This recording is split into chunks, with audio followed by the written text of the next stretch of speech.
반갑습니다. 저는 뉴스투데이 편집인 이태희입니다. 사회를 맡게 됐고요. 토론자분들 소개를 먼저 좀 드리겠습니다.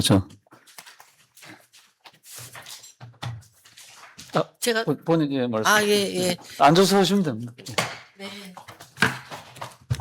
본인 소개만. 예, 저는 오늘 이 행사를 주관한 미래 경제성장 전략위원회 과학기술 분과장을 맡고 있는 박기영입니다. 예, 한국고용정보원 미래직업연구팀의 김동기입니다. 네, 안녕하십니까. 경기도의 일자리 사업과 정책을 설계하고 있는 경기도 일자리재단 일자리연구센터장 이혜민입니다. 많은 분들이 잡코리아로 알고 계시는데요. 이번 연도 1월에 이제 웍스피어라고 사명이 변경돼서 그 웍스피어에서 HR 총괄, CHR을 맡고 있는 김준수입니다. 반갑습니다. 조합 토론은 세 단계로 진행이 될 텐데요. 첫 번째는 제1주제 발표에 대해서 여기 토론자분들이 순서대로 말씀을 좀 해주시고, 원래 제1주제 발표해 주신 서 교수님한테 질문을 좀 드려야 되는데 대전에 강의가 있어서 내려가셨어요. 그래서 질문은 못 드리고 서 교수님이 자기가 미리 떠나니까 자기에 대해서 쌍욕을 해도 좋다 이렇게 하고 떠나셨어요. 그래서 아주 비판적인 관점에서 특히 서 교수님 자리에 없으니까 아주 비판을 많이 해주세요. 예. 여기 자리에 계신 이경준 교수님은 우호적으로 질문 좀 해주시고요. 그래서 이제 이 주제 발표를 해주시고, 그 다음에 여기 토론자분들도 다 자체 어젠다를 가져오셨어요. 그래서 자체 어젠다 발표 이렇게 해서 3텀으로 종합 토론을 진행할 겁니다. 예. 그러면 먼저 우리 박 위원장님께서 네. 제1주제 발표에 대해서 거칠게 얘기를 좀 해주십시오. 네. 거칠게라기보다는 아까 이제 제1주제의 서영석 교수님 발제에서 좀 특이하다고 보여지는 부분이 인간의 본질이 노동인가 행위인가 즐거움인가 이런 부분을 많이 말씀하셨는데요. 그러면서 이제 그 부분에 기본소득의 개념이라든지, 저는 사실 오늘 이제 기본 고용사회를 말씀드리고 싶은데요. 우리가 일하는 것에 대한 정의를 좀 상당히 새롭게 해주셨고, 그 부분을 사회적 계약으로 어떻게 풀어나갈 수 있지 않겠느냐라고 말씀을 해주셨는데, 그 말씀이 우리 현실 사회에 얼마나 적합할 수 있을까, 이게 상당히 논의의 핵심이지 않을까라는 생각이 듭니다. 사실 우리 한국 사회는 이제 그간에 지금 굉장히 빠르게 성장을 해온 세계적인 국가라고 할 수 있는데, 1차 산업을 하다, 2차 산업을 하다, 우리나라는 사실은 산업을 바꿔타기를 하면서 여기까지 왔습니다. 그래서 바꿔타면서 하는 과정에서 사실은 바꿔탈 때 그전의 것을 버리면서 성장한 그런 국가라고 보여지고요. 그리고 저는 이제 특히 여수산업단지가 있는 여수광양 석유화학산업단지가 있는 곳에 지금 산업대전환이 가장 발등에 떨어져 있는 불인 지역 옆에 있는 학교에서 근무하는 사람으로서 이 전환의 의미를 굉장히 심각하게 바라보고 있고 굉장히 체험하고 있고, 그리고 거기에 뭔가 답을 구해야 된다는 생각을 많이 하고 있습니다. 아까 이현주 최고위원께서 말씀하실 때 AI를 도입할 때 일자리 문제를 말씀하시면서 한편으로는 저도 이제 비슷하게 고민하는 부분인데요. 아까 이경준 교수님도 말씀하셨지만 AI가 대체되면서 만들어지는 새로운 일자리들, 저는 이제 상당히 많은 부분이 서비스업에서 만들어질 거다라고 생각은 하고 있지만, 우리가 그런 서비스업에서 만들어지는 새로운 일자리들을 그럴 인재들을 얼마나 만들어내고 있느냐가 관건인 것 같고요. 어떻게 보면은 산업이 일자리를 만들어야 거기에 적합한 인재들이 이후에 들어가서 자기가 아까 노동이던 활동이던 어떤 보람을 얻을 수 있는 그런 활동을 할 수 있게 되는데, 그런 선후 관계 등 이런 것들에 대한 논의가 좀 더 필요한 것 같고, 그거를 위해서 지금 앞에서 서영수 교수님 말씀하신 그런 현재 사회적 계약 이런 것으로만 이렇게 거론할 수 있겠느냐. 지금 우리 청년들이 겪고 있는 부담, 그리고 청년들이 겪고 있는 고통, 뭐 이런 굉장히 그 심각한 문제들이 굉장히 많이 있다고 생각하고요. 저도 대학에서 학생들을 가르치면서 이 학생들이 이렇게 변화되는 사회 속에서 밖으로 나가서 어떤 일을 어떻게 할 것인가, 그런 거를 할 수 있는 능력을 내가 길러주고 있는가. 저는 이제 바이오 분야의 일을 하고 있는데 바이오 분야 전공은 굉장히 빠르게 변하거든요. 그러면은 이런 것들을 할 수 있는 능력을 내가 학교에서 학생들에게 가르쳐주고 있는가. 되도록이면 저는 그 전년도에 썼던 노트를 다시 안 쓸 정도로 매번 새로운 내용을 바꿔주고 슬라이드를 바꾸고 강의 자료를 바꾸면서도 늘 불안 속에 쌓이면서 강의를 하거든요. 뭐 지금은 이제 제가 이제 강의를 놨지만, 그래서 이러한 속에서 그 사회적 설계라는 것에 대한 어떤 그 사회의 답이 있는가, 그 답을 우리는 구해야 될 것이며, 그 답을 이루어지는 우리 한국 사회, 넓게 보면은 세계적 어떤 구조, 경제사회적 구조, 교육 구조, 뭐 이런 걸 다 만들어 나가야 되는 것은 아닌가라는 생각이 들고요. 하여튼 그 아까 말씀하셨던 인간의 본질을 인간의 본질이라고 하면 한편으로는 삶의 의의나 삶의 가치라고 연결될 수 있다고 생각되는데, 그걸 어디에서 찾을 것인가라는 질문을 드리고 싶었습니다. 근데 안 계셔서 질문을 못 드리지만 제 나름대로 인간의 본질, 인간의 삶의 가치 이런 부분에서 제가 생각하는 걸 말씀을 드렸습니다. 예, 감사합니다. 그다음 위원님 하시죠. 예. 일단 서 교수님 발제에 대해서만 좀 말씀을 드리면 뭐 다 동의되는 얘기고, 그런데 이제 좀 의미가 있었던 게 이제 노동에서 일에 대한 어떤 변화에 대해서 말씀을 하셨는데, 우리가 노동에서 일로 이제 변환이 좀 되려면 실제 아까도 말씀하셨다시피 실제 그 기업 현장에서, 산업 현장에서 필요한 역량들이 많이 진짜 바뀌고 있습니다.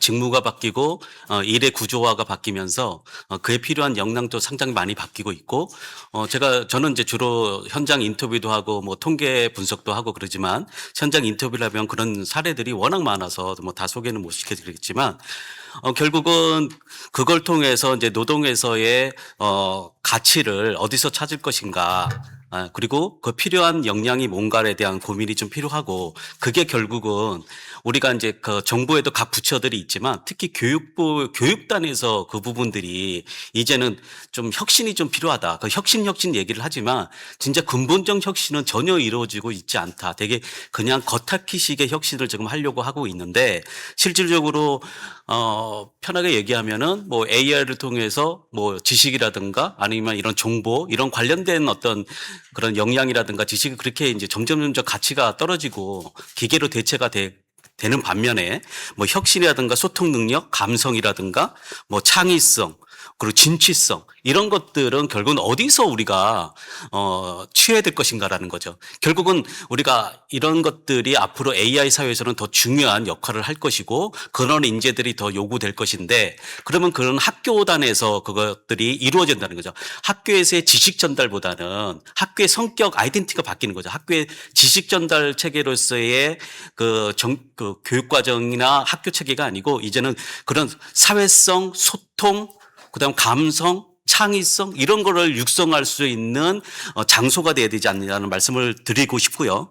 그게 이제 노동에서 일로 전환될 때가 하나고, 또 현장에서 제가 인터뷰를 해보면 AI를 엄청 많이 사용을 합니다. 뭐 하나하나 열거할 수 없을 정도로. 그 이유는 뭐냐면 생산성에 엄청난 이제 폭발적인 생산성이 이루어지고 있는 거죠. 그래서 기업들이 사용을 하는 겁니다. 하라고 해서 하는 게 아니고.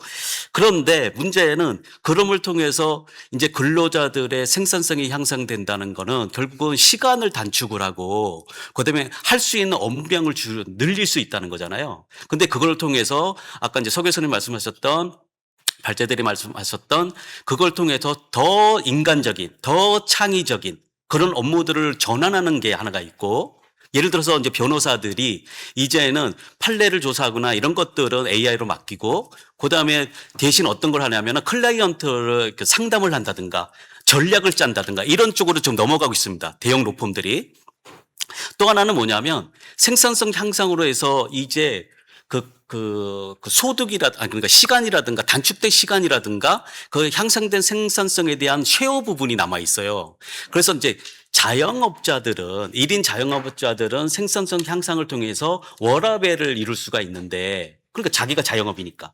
그런데 기업에 있는 근로자들은 그게 안 됩니다. 왜냐하면 정해진 시간을 일을 해야 되니까. 그런데 정해진 시간에 더 많은 일들을 할 수 있고 일이 양이 정해져 있으면 더 적은 시간에 일을 할 수가 있는 거죠. 그런 쉐어 부분들에 대한 논의가 좀 필요하다. 제가 이제 국회 와서 이제 발표를 하다 보니까 이 부분을 꼭 말씀드리고 싶었는데 앞으로 이제 국회가 됐던 기업이 됐던 이제는 근로자들 임금 근로자에 대한 그런 생산성 향상에 대한 그 배분 문제, 그다음 쉐어 문제에 대해서 조금 진지하게 논의를 할 필요가 있다. 그래서 그런 생산성 향상의 이득을 기업들이 다 가져갈 것이냐라는 거죠. 그래서 AI가 그런 역할들을 수단이 될 것이고 그러면은 그 쉐어 부분들을 이제 좀 논의할 시점이 되지 않았느냐라는 말씀을 드리고 싶습니다. 그게 결국은 노동에서 일로 전환하는 거에 이제 단초가 될 거라는 거죠. 예, 이상입니다.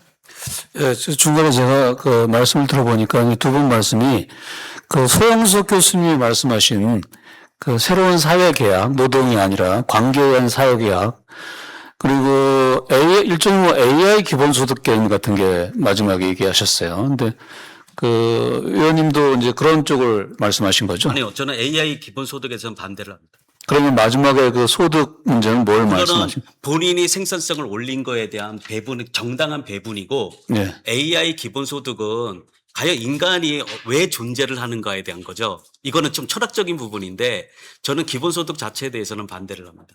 왜냐하면 그거는 물론 이제 사람마다 다 성향이 다르고 좀 뭐 그럴 수 있어요. 다 환경이 다르고 성향이 다를 수 있겠지만 저는 일을 통해서 노동이나 일을 통해서 인간의 어떤 가치, 그다음에 존재 가치를 저는 이룬다고 생각을 하기 있고 그런 기본소득이 그거를 저는 훼손한다고 생각을 합니다.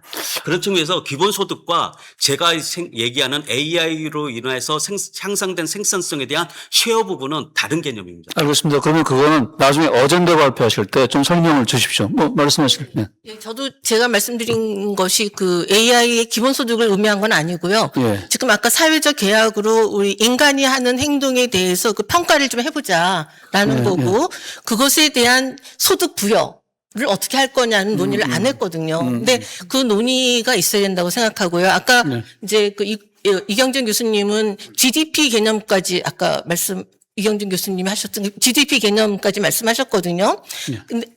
근데 이제 우리가 이렇게 평가하는 GDP의 개념조차도 앞으로는 그러니까 서 교수님은 논의의 주제를 던지셨다고 생각합니다. 우리가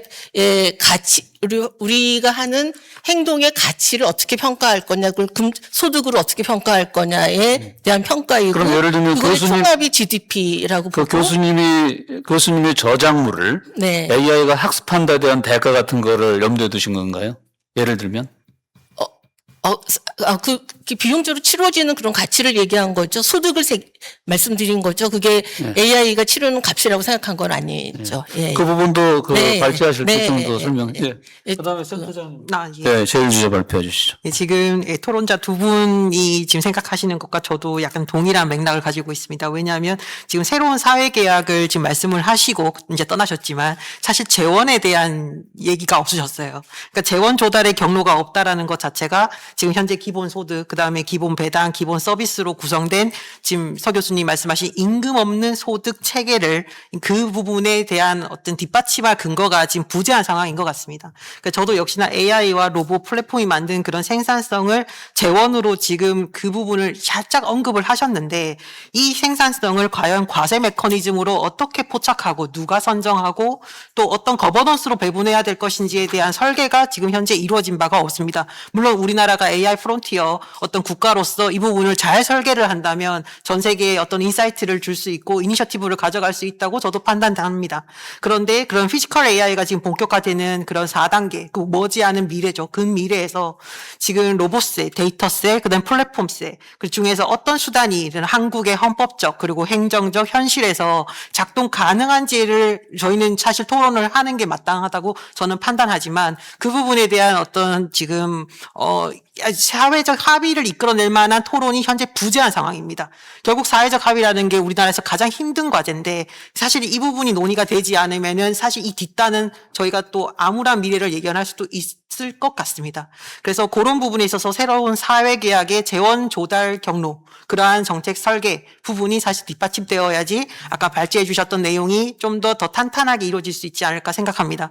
그리고 그에 더불어서 마지막 장에 보시면은 기여와 소유와 관계 중심이라고 하는 그런 가치로의 전환에 대한 그런 측정 가능성과 제도화된 경로가 빠져 있습니다. 그러니까 저 같은 경우는 지자체에 어떻게 보면은 세수를 바탕으로 해서 이제 기관이 운영이 되고 또 사업을 하는 목적을 지닌 그런 역할을 맡고 있습니다. 그러다 보니까 이런 좋습니다. 이렇게 노동 중심의 사회계약에서 기여, 소유, 관계 중심으로 지금 가치 이동이라고 하는 방향성은 매우 설득력 있고 그렇게 가야 한다고 저도 생각하고 있습니다. 그런데 이러한 산업혁명 이후에 현재 사회계약이 노동시간, 특히나 우리나라는 연공급이라고 하는 연공급제를 사용하는 기관이 되게 많습니다. 그런 노동시간과 근속연수 그리고 그런 임금, 생산량이라고 하는 측정 가능한 지표 위에서 이런 것들이 다 설계되어 있습니다. 그런데 아까 지금 박 교수님도 말씀하셨지만 혁신이라는 부분, 그런 것이 가정이 되려면 사실 이러한 지표 자체가 많이 바뀌어야 되고 이런 것들을 저희가 흔히 말하는 근로기준법이라고 하는 그 체계 역시도 크게 한번 바뀌어야 되지 않을까 그런 생각을 가지고 있습니다. 그래서 사회 기여나 신뢰, 평판 같은 그런 관계 자본을 어떻게 측정하고 그리고 사회 보장성 그런 자격과 연계할 것인지에 대한 제도화된 경로가 지금 저희는 한창 이제 토론을 이제 이어져 나가야 되지 않을까 그렇게 생각하고 있습니다. 그래서 그런 제도화된 경로가 없다면 그 방금 말씀하셨던 마지막 슬라이드는 사실 비전 선언에 그치지 않을까라는 그러한 지금 저는 의문을 가지고 있습니다. 그래서 오늘 토론에서 사실 주인공이 빠지셔가지고 저희가 조금 비판적으로 바라봤을 때 그런 의견을 드릴 수 있을 것 같습니다. 네. 예, 김준수 본부장님은 좀 약간 각도가 다를 것 같은데 어떻게 보세요? 물론 이제 교수님께서 이제 노동관 그리고 AI와의 그 불평등 상황에서의 어떤 리스크 그리고 새로운 사회 계약과 관련된 부분들을 잘 언급을 해주셨는데 저는 이런 개념적인 부분들이나 아니면 향후 바라보는 이념적인 부분에 대한 디스커션보다는 지금 현재 어떻게 이 상황들이 좀 굴러가고 있는지 실제 구직자 그리고 일자리 상황을 좀 공유를 드려볼게요. 그 노동관에 대해서 좀 말씀드렸는데 이게 노동 중심의 가치관이 해체될 것이다라는 뭔가 포캐스팅에 대해서는 뭐 그럴 수도 있고 그럴 수도 없겠죠. 근데 이게 맞다, 다르다, 틀리다라는 관점보다도 실제 지금 일자리에서 이 노동을 하고 있는 저희가 근로자라고 말하는 사람들은 사실 노동이라는 워딩에 그렇게 포커싱을 하고 있진 않아요. 왜냐하면 이게 내가 일하는 만큼 뭔가 받는다의 관점보다도 AI 시대에서는 성장 관점, 아까 그 앞단에 김동규 위원님께서 말씀 주셨던 역량 관점에서 요즘 이 일자리 시장에서는 엄청난 그 아젠다를 가지고 디스커션들이 많고, 그러면 AI 시대에 있어서의 구직자들이 어떤 스킬셋, 그리고 이 스킬셋을 개발하기 위해서 어떤 부분들을 내가 노력해야 되는지가 과도기적인 측면이 있기 때문에 거기에 대한 되게 그레이존에 있습니다. 그래서 이 부분을 명확하게 해주는 것이 필요하다라는 생각이 좀 들고요. 그리고 두 번째는 AI와 불평등을 지금 씬에서 좀 말씀을 드려볼게요. 그 잘 아실 거예요. 지금 뭐 말씀도 이제 두 교수님께서 주신 것처럼 우리가 반복적인 부분들, 그리고 패턴화 되어 있는 부분들, 그런 부분들이 데이터로 쌓여 있거나, 그런 부분들이 결국은 사람이 했던 일들을 AI가 지금 대체하고 있고, 그러면 우리가 일하는 씬에서는 이런 이슈로 어떻게 되고 있냐라고 보면, 근로 형태를 좀 세분화 해볼게요. 저희가 파견직, 계약직, 그리고 정규직 이렇게 세 개로 나눴을 때 이미 저희 스타트업, 그리고 빠르게 에자일하게 돌아가는 플랫폼 회사에서는 파견직과 계약직, 거기는 계약서에 명기된 업무만 하게 되어 있거든요. 그리고 뭐 주로 반복적이나 아니면 데이터로 쌓을 수 있는 그런 업무들이 되게 많아요. 그런 업무들이 이미 AI를 통해서 대체되고 있습니다. 그래서 계약의 연장이 되지 않거나 이제 파견직에서 계약직으로의 전환이 율이 떨어진 거죠. 네. 그래서 정규직까지는 가지 않을게요. 그래서 이미 이제 저희가 일하고 있는 씬에서는 이 파견 근로자 그리고 계약직 근로자가 AI를 통해서 이미 대처되고 있는 상황입니다. 자, 그러면 세 번째로 가볼게요. 새로운 사회 계약적인 측면들을 좀 언급을 해주셨어요. 그러면 이러한 상황에서 노동간, 그 노동이 아닌 행위나 유의로 우리가 노동간이 전환되고 그렇기 때문에 기본소득과 기본배당이 필요하다라는 이 부분은 저는 저희 모두가 지금 구조주의적으로 자본주의에 살고 있거든요. 그 상황에서 잘 보시면 AI를 잘 다루는 사람이 소득이 높아질 수 있다라는 전제는 자본주의에서는 너무 당연한 것 같아요. 그러면 이 AI를 교육할 수 있는 교육의 기회의 불평등을 없애는 게 국가라고 봅니다.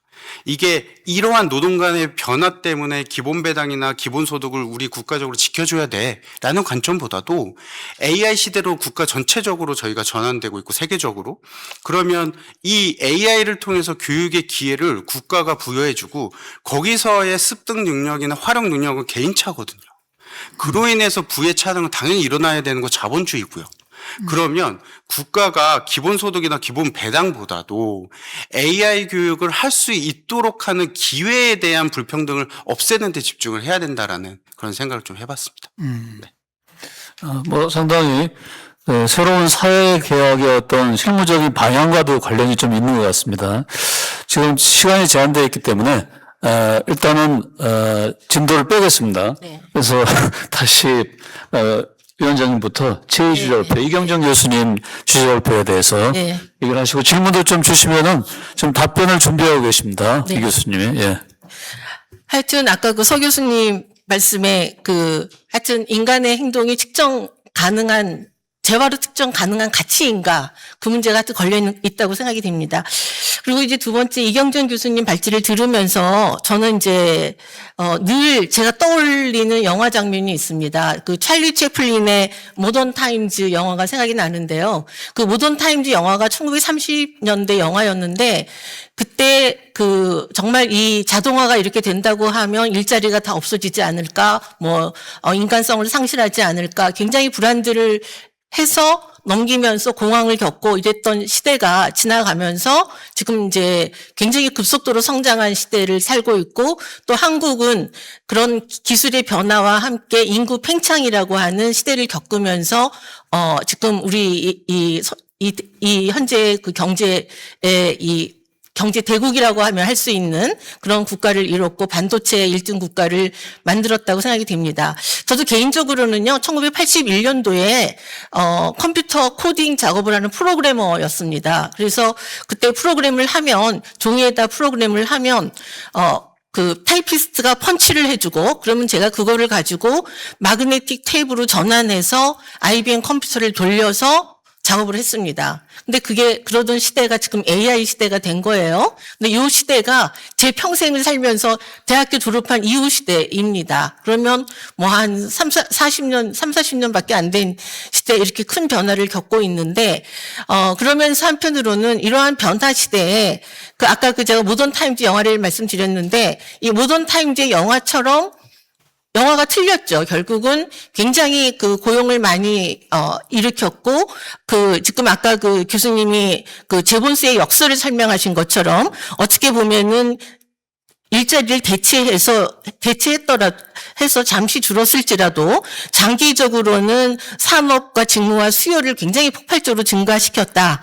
이게 교수님은 제본스 역설이라고 했지만 저는 다른 말로 기술 혁신의 고용 확장 원칙이다. 이것도 하나의 원칙이라고 생각하는데 그러한 원칙 속에서 만들었다고 생각을 합니다. 그래서 지금의 이제 아까 플러스 의미가 있다라고 말씀하셨는데 플러스의 의미가 분명히 있지만 우리가 똑같이 그때 고민했던 찰리 채플린 영화에 나온 것처럼 마이너스를 고민하고 있는 것은 아닌가라는 생각을 합니다. 그러면 또 한편으로 정말 마이너스가 아닐까? 그런 생각을 하면서요. 저는 이제 산업 대전환 갖고 굉장히 오랫동안 고민하면서 최근에 이제 특히 반도체 칩이 추론형 반도체 칩이 나오면서 그 분야에서는 굉장히 많은 서비스업과 그 지식 활동을 많이 해야 되는 영역이 나올 거라는 생각이 듭니다. 그래서 실증과 뭐 여러 가지 그걸 확인해주는 서비스 분야에서 테스트를 해주고, 해주는 분야에서 굉장히 많은 일자리들이 나올 거라는 생각을 하면서 어떻게 플러스를 만들어 갈 것인가. 근데 그 플러스를 만들어 가는 것은 분명히 어떤 국가의 정책들 이런 것들이 필요하다고 보여지고요. 아까 제가 앞서서 한번 말씀드렸듯이 직무가 먼저냐 산업 영역에 대한 비전이 먼저냐. 저는 산업 영역의 비전이 먼저라고 생각합니다. 그리고 또 한편으로는 지금 한때 우리가 여러 국가가 이렇게 국가에서 이렇게 상업이 발달하면서 한때 신자유주의의 물결 속에서 살았던 적도 있었습니다. 그런데 최근에 모든 국가는 지금 뭐 가장 대표적인 게 트럼프의 대통령의 정책이듯이 모든 국가가 산업 정책에 굉장히 몰두합니다. 우리나라는 물론이고요. 그렇다고 하면 이렇게 산업 정책에 몰두해서 하는 역할이라고 하는 건 직무 전환을 할 수 있는 그 사회적인 어떤 비전, 방향성 이런 걸 제시하는 거고 그런 방향성 속에서 교육과 여러 가지를 결정할 수 있는 것은 아닌가라는 생각이 들고요.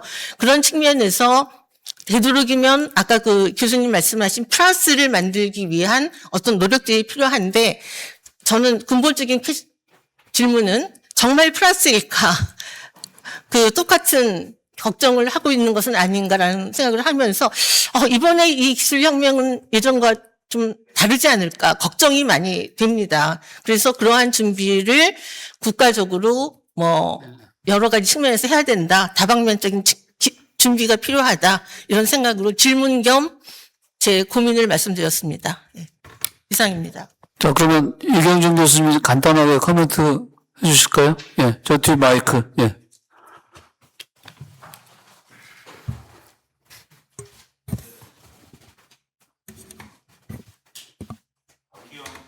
위원장을 평소에 존경하고 있었는데 오늘 이렇게 뵈서 너무 기쁘고요. 질문도 굉장히 정확하게 주셨던 것 같습니다. 저는 이제 AI 플러스 이코노미라고 얘기한 거는 너무 마이너스 얘기가 많아서 플러스라고 이제 강조한 거고요. 플러스 마이너스 더 합해서 플러스라고 믿는 건 확실합니다. 그 부분은 확실하고 그다음에 이것이 인류의 마지막 기술인가? 그럴 리가 없다고 생각을 합니다. 그래서 지금 미국에서는 이미 AGI, ASI 개념이 철수되고 있어요. 그다음에 지금 LLM의 발전이 한계에 다다랐다는 게 거의 컨센서스죠. 그래서 조금 근데 현재 AI의 수준이 아까 IQ 148에 수백 개 박사학위를 가진 그런 정도의 수준이기 때문에 저는 지금 수준이 상당히 좋다고 생각합니다. 그래서 AI를 잘 활용하면 국가적으로나 개인적으로나 발전이 있는데 제가 아까 뒷부분에 한 슬라이드 20장 정도 빼먹었더라고요. 거기에 하나가 작년에 노벨 경제학상을 또 받은 사람이 조엘 모키르인데 조엘 모키르의 가장 큰 기여는 뭐냐면 기술 발전을 긍정적으로 생각한 나라가 발전했다는 겁니다. 그래서 지금 한국이 일본을 한번 생각해 보세요. 일본은 20년 전에 일본이 우리나라 경제의 10배였습니다. 2000년쯤에. 그래서 지금 우리나라 뒤집었잖아요. 물론 올해 다시 뒤집혔습니다. 올해 대만과 일본한테 다시 졌습니다. 환율이 이렇게 되는 바람에. 근데 어쨌든 25년 전에 한국이 일본 경제의 10분의 1이었는데 왜 따라갔는가? 일본은 디지털 기술을 긍정적으로 생각하지 않은 것 같아요. 근데 그때 DJ 정부나 YS 정부, 심지어는 전두환 노태우 정부도 광통신망을 깔았고 YS는 정통부를 출범시켰고 DJ는 벤처를 붐을 했고요. 그 다음에 우리의 한 20년 선배들, 10년 선배들은 산업화에 늦었지만 정보화에는 앞서가자라는 그런 스피릿이 있었어요. 그걸 국가가 한 게 아니라 조선일보나 이런 민간에서 했습니다. 그 결과가 지금 일본을 따라온 건데 한국이 좀 이상해진 게 지금 자꾸 어느 나라보다 AI가 부정적이라는 그런 얘기들을 많이 한다는 거죠. 그건 조엘 모키르적으로 보더라도 그 AI가 정말 부정적이다라는 것이 맞을지 모르지만 틀릴 수도 있다고 제가 아까 말씀드렸고, 또 일반적으로 이게 틀린다라는 거죠. 그리고 결국은 조엘 모키리가 얘기했듯이 긍정적으로 새로운 기술을 받아들인 나라가 성장한다고 아까 영국의 적기조례나 미국 포드 자동차의 예를 들어서 설명을 드렸기 때문에 저는 그 정도로 답변을 드려야 될 것 같습니다. 예, 감사합니다. 그다음에 우리 의원님께서 예, 전에 한 분당 제2주제 발표에 대해서 3분 이내로 제한된 시간이 있으니까 빨리 진행하도록 하겠습니다. 예. 이경준 교수님 발제 잘 들었었고요. 근데 이제 우리가 이제 그 AI에 대한 그 보는 시각을 이게 비즈니스와 경제 쪽을 보는 시각과 일자리와 노동을 보는 시각이 다릅니다. 뭐냐면 비즈니스라든가 경제 쪽에서는 재본소유 역설이 맞아요.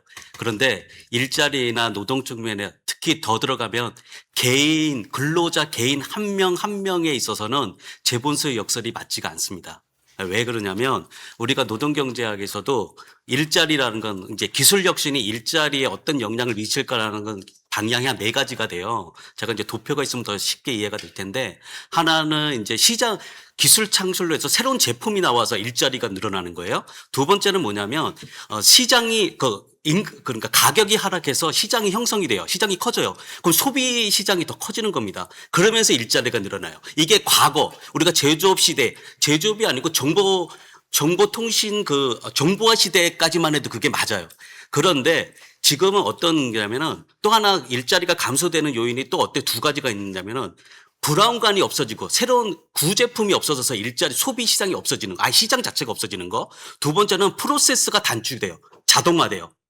네, 공정의 프로세스가 자동화.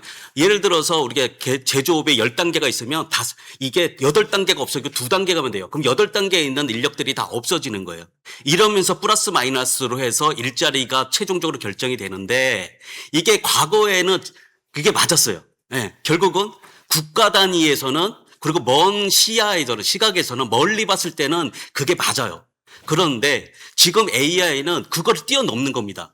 지금의 AI 생산성은 이게 재본소의 역설을 그냥 뛰어넘을 정도로 워낙 빠르고요. 왜냐하면 그거는 제가 현장 인터뷰를 많이 해보고 실제 신문 기사에도 엄청나게 나왔고 제가 현장 인터뷰를 해보고 저도 요즘에는 인턴이나 연구직을 안 씁니다. 일할 때. 저 혼자 다 합니다. 그러면 그 친구들은 어떻게 해요? 저희는 공공기관이니까 채용을 하지만 민간기업에서는 그걸 채용을 안 합니다. 할 이유가 없죠. 왜냐하면 그게 투입 비용이기 때문에. 안 하는 거죠.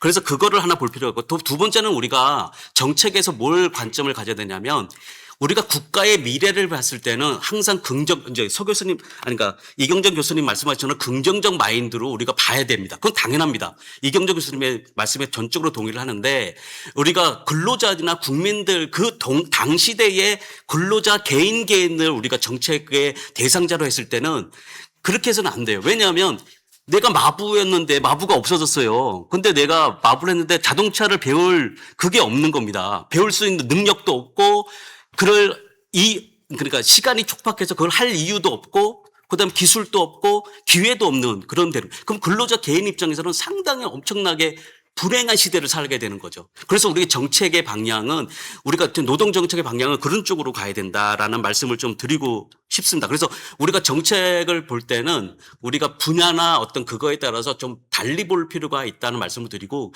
그래서 제가 또 마지막 하나 말씀드리면은, 아까 이제 본부장님, 김준수 본부장님 하고 또 이렇게 모두에서 말씀하셨던 기회의 균등, 기회의 공정성, 이게 되게 중요합니다. 기회를 공정하게, 그리고 기업에서 AI의 역량을 갖춘 사람을 뽑는 게 점점 늘어나고 있어요. 저도 이제 인터뷰를 면접을 하게 되면은 그런 거를 점점 더 많이 봅니다.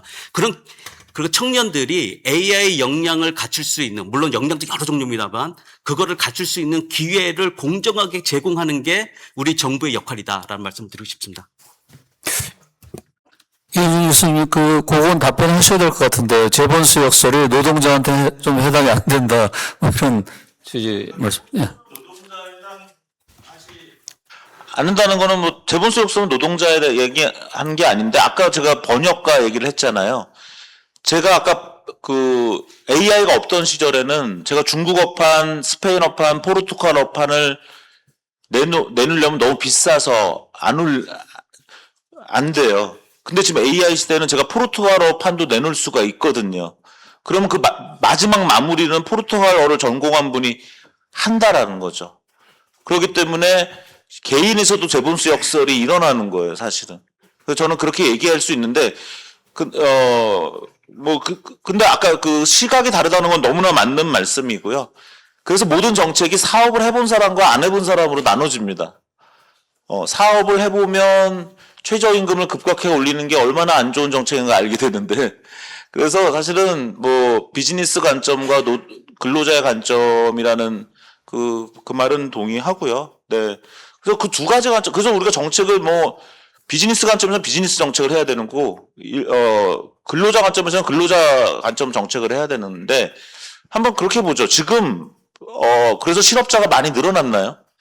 그러니까 제가 아까 말씀드린 것처럼 기본소득 정책 하는 거 좋고요. 근로정책 같은 거 하시는 건 좋은데, 사회 현상이 얼마나 일어났는지를 아마 보고하셔야 될 거고요.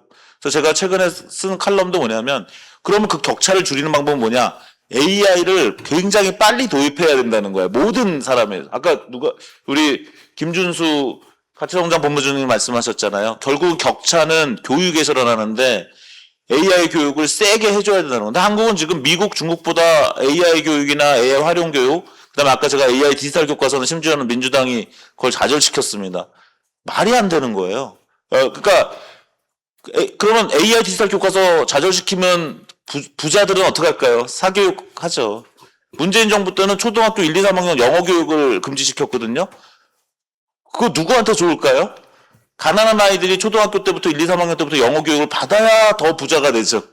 그거를 금지시키면 어차피 부유층은 영어 유치원부터 보내는데요. 그래서 저는 공교육이 더 많은 걸 가르치고, 더 영어를 가르치고, 경영학을 가르치고, AI를 가르치고, 공교육 시스템에 AI 디지털 교과서로 가르치고, 그래야 우리가 저소득층을 더 많은 돈을 벌 수 있는 기회를 만들 수 있다고 생각을 합니다. 그런 게 진정한 노동 근로 정책이라고 생각해요. 아까 저는 그래서 김준수 본부장님의 의견에 상당히 동의하는 편입니다. 저 한 20초만. 제가 10초만 더 얘기하면 98년에요. 제가 월급 300만 원 받는 사람이었다가 실직을 당했거든요. 왜? IMF 금융위기 체제였잖아요. 그런데 DJ 대통령이 나타나가지고 그 당시에 저처럼, 저는 그것 때문에 잘린 사람이 아닌데 어쨌든 IMF 때 잘린 사람들을 제가 한성대학교에서 일주일에 40시간을 곱하기 4하면 한 달에 160시간 가면서 제가 월급 300만 원을 받았어요. 1998년에. 그러니까 저는 실업자인데 실업자로서 300만 원을 받으면서 실업자 30명을 가르친 거죠. 그분들한테 뭘 가르쳤냐? 인터넷, 디지털을 가르쳤습니다. 99년이 됐는데요. 바로 닷컴 붐이 일어나서 그분들이 다 취업을 했죠. 정부가 해야 될 역할은 그런 교육이죠. 아까 제가 IMC에서 마부를 운전사 교육을 시켰다 그랬잖아요. 전환을 시켜야 됩니다. 앞으로 AI 시대 할 때 어떻게 할지. 지금 유튜버가 돈을 벌잖아요. 앞으로 누가 돈을 벌까요? 당연히 챗봇을 만든 사람이 돈을 벌죠. 그러면 지금 아이들을 유튜버가 꿈이라고 하는데 애들한테 너 고양이 키우는 챗봇 만들어. 너 병아리 키우는 챗봇 만들어. 카레라이스 만드는 챗봇 만들어. 이런 식으로 챗봇을 아이들한테 가르치면요. 아이들이 AI에 대해서 그 신비감도 없어지고 굉장히 좋은 교육이 되죠. 할 게 되게 많습니다, 사실은. 네, 딱 20초만 말씀하십시오. 그러니까 이제 교수님 말씀은 이제 신직업 창출이나 신직무 창출을 통해서 새로운 비즈니스 창출에서는 100% 동의를 하는데 이게 번역가도요. 지금 그 현장의 번역 업체들 보면은 밑에 초벌 번역가들은 다 없어졌습니다. 들으셨죠? 우리가 근데 직업하고 일자리는 달라요. 우리 국민은 그러니까 정부 정책은 전체 일자리를 보고 얘기하는 겁니다. 근데 하위 밑단의 저숙련이라고 합시다. 저숙련 번역가들은 일자리가 지금 다 없어진 거예요. 위에 상단에 고숙련 일자리들. 고숙련 일자리도 방금 교수님 말씀에 추론 능력이 점점 높아지면서 점점 이게 줄어들고 있어요. 지금 이 흐름이. 그런 부분들에서 제가 이제 재본수의 역설이 일자리와 맞지 않다고 말씀드린 겁니다. 예, 감사합니다. 저도 막간을 이용해서 한마디만 거두겠습니다. 그 유경준 교수님 답변은 훌륭한 교육 시스템이 재본수 역설을 노동자 개인에게도 적용 가능하게 만든다라고 저는 이해했습니다. 예. 그 다음에 센터장님 질문하시죠. 예. 지금 사실 저랑 바라보는 관점이 아주 유사한 우리 김용률 위원님께서 계시기 때문에 이거를 조금 더 풀어서 말씀을 드리면은 결국 피지컬 AI의 지금 도입이라는 것이 지금 우리 공공에서 바라보는 일자리의 총량이라고 하는 수준에서 우리나라 같은 경우는 사실 여러분들 경기도를 보시면 아시겠지만 1위가 도소매 사회 서비스업이 많습니다. 그리고 그 다음이 제조 건설업인 거죠. 그러면 저희가 왜 이거를 이렇게 논의를 하느냐. 결국 피지컬 AI라는 등장이 저희가 휴머노이드 로봇, 그다음 자율주행 이제 로봇이 이제 자유 물류 시스템으로 지금 현재 들어와 있죠. 그렇다 보니까 아까 교수님께서 말씀하시는 음악, 글쓰기, 그다음에 카메라 이러한 예시를 사실 이제 들었는데 이게 전부 다 인지 창작 능력의 어떤 영역입니다. 그러면은 근데 우리나라 지금 전 세계 노동 인구의 절반을 차지하는 거는 제가 방금 말씀드렸던 산업인 측면입니다.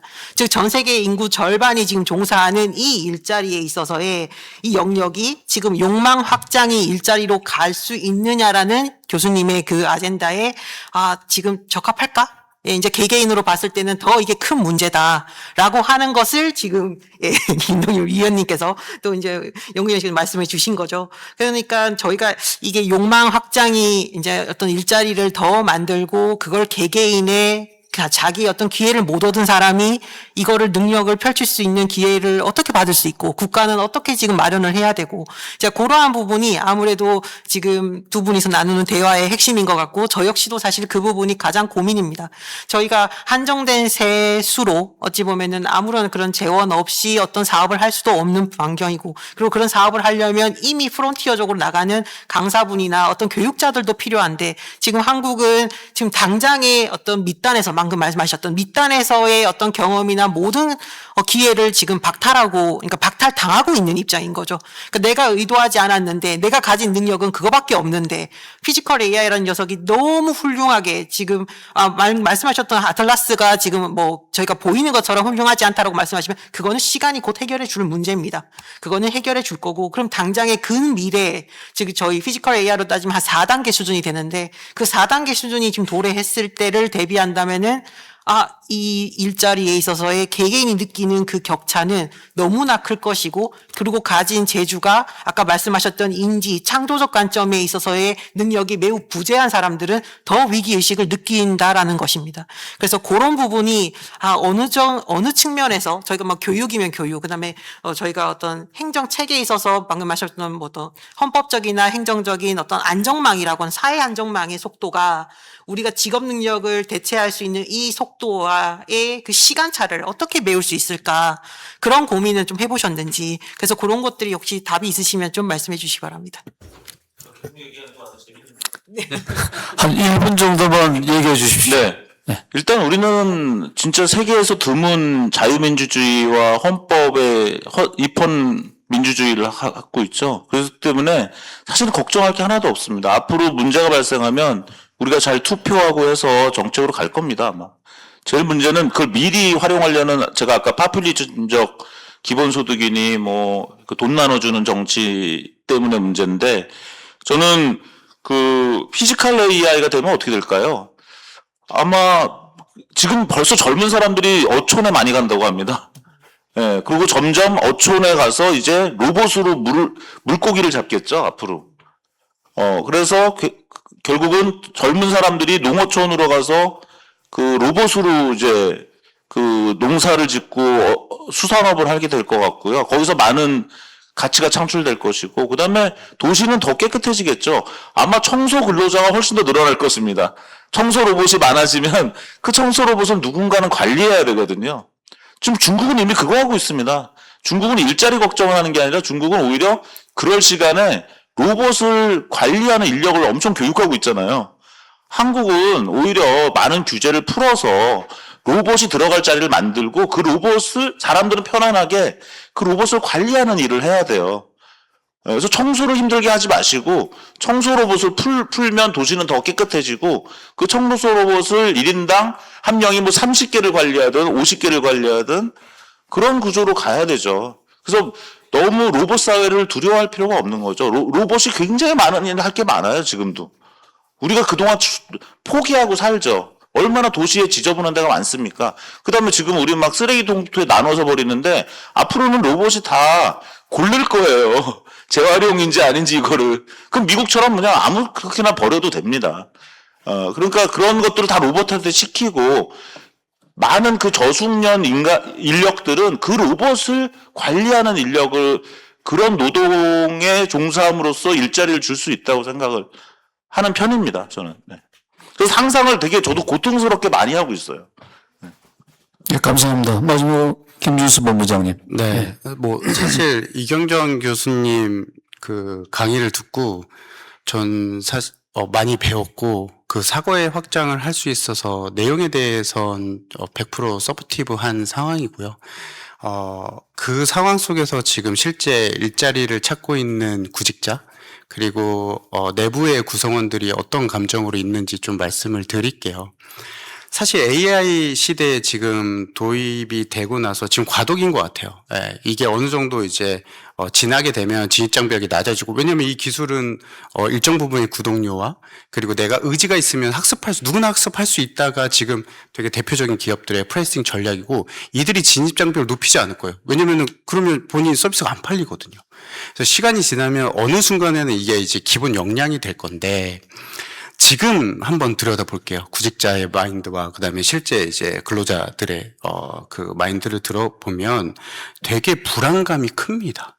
그 불안감이 크기 때문에 동기부여 측면에서는 기존의 분들은 기존의 간성, 일하는 방식을 고수하거나 또는 이 흐름에 편승하기 위해서 지키기 위해서 어쩔 수 없이 하는 영역이 있고요. 또 하나는 아까 교수님께서 말씀 주신 것처럼 아니 AI 시대에는 이제 더 경제적으로 화랑기가 올 거야. 새로운 직업들이 생기고 새로운 직무가 생기고 새로운 역할들이 생길 거야 라고 하면은 이 동기부여가 완전 다른 거예요. 지키기 위해서 하는 이 AI 학습과 활용과 뭔가의 희망찬 그 미래를 바라보면서 하는 동기부여는 너무 다르거든요. 그 아웃풋도 되게 다를 거예요. 예, 그런 측면에서 앞으로의 변화 방향성은 저도 교수님과의 생각이 같고 그럼 제 데이터로 한번 말씀드려볼게요. 2개년 동안 AI 공고, AI라는 워딩이 박힌 공고가 67% 증가했습니다. 그러니까 회사에서도 이 AI 역량을 원하고 있고 오히려 AI 역량을 가진 사람들의 일자리가 줄어든 게 아니에요. 예, 당연히 더 많아지죠. 그리고 이 공고의 흐름을 보면 AI 때문에 일자리가 줄어들지 않았다는 게 저희 7개년 동안 공고의 그 지수를 까봤거든요. 그랬더니 올라가지도 않고 내려가지도 않았어요. 그러니까 정체 구간인 거죠. 그리고 AI 역량을 원하는 게 테크나 데이터 직군만이 아니에요. 이제 HR, 데이터, 여러 넌 테크 직무에서도 AI 역량을 요구하고 있어요. 그렇기 때문에 공고수가 67%가 오른 거거든요. 그럼 계속 늘어나고 있는 거예요. 네, 교수님 말씀 주신 것처럼. 자, 그럼 다시 돌아가면 릴스, 요즘 MZ에서는 플랫폼 회사의 탑 5, 3, 이 플랫폼에 있는 친구들은 퇴사를 합니다. 그리고 아까 말씀드렸던 근로 형태에 따라서 퇴사를 합니다. 퇴사를 하면서 불행해하지 않아요. 왜냐? AI 관련된 역량이 본인이 있고 이 속도가 되게 무섭고 이 기회를 쟁취하기 위해서요. 예를 들어서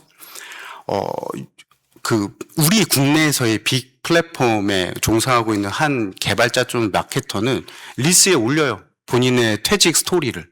그러면서 왜 하는지를 얘기하는데 그 이유가 뭐냐면 이 대기업이라는 아니면 큰 플랫폼은 보안 정책이라는 게 있습니다. 고객의 개인정보 또 B2B, B2C 다 개인정보가 있죠. 그런 규약 때문에 이 AI라는 활용에 제약상이 있을 수 있어요. 그리고 본인이 회사 온라인되지 않은 AI 에이전트를 활용해서 어떤 사업을 할 수 있는 비즈니스 모델이 머리에 있는데 그거를 업무에 매몰되다 보니까 기회를 놓칠 것 같은 거예요. 그러면서 즐거워하면서 퇴사를 하고 글로벌리 다니면서 이 비즈니스를 할 수 있는 1인 비즈니스 모델을 본인이 계속 얘기하고 그 영상을 보게끔 합니다. 그러면서 새로운 모델이 창출되는 거고. 자, 두 번째, 뭐 아까 말씀드린 근로 형태에도 똑같아요. 본인이 퇴사하는 브이로그를 올려요.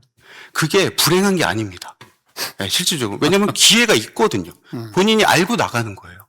네. 그래서 제가 다시 말씀드리면, 이러한 부분들이 계속 한쪽이 딜리트가 되면 한쪽은 새롭게 창출이 되고 있습니다. 이미.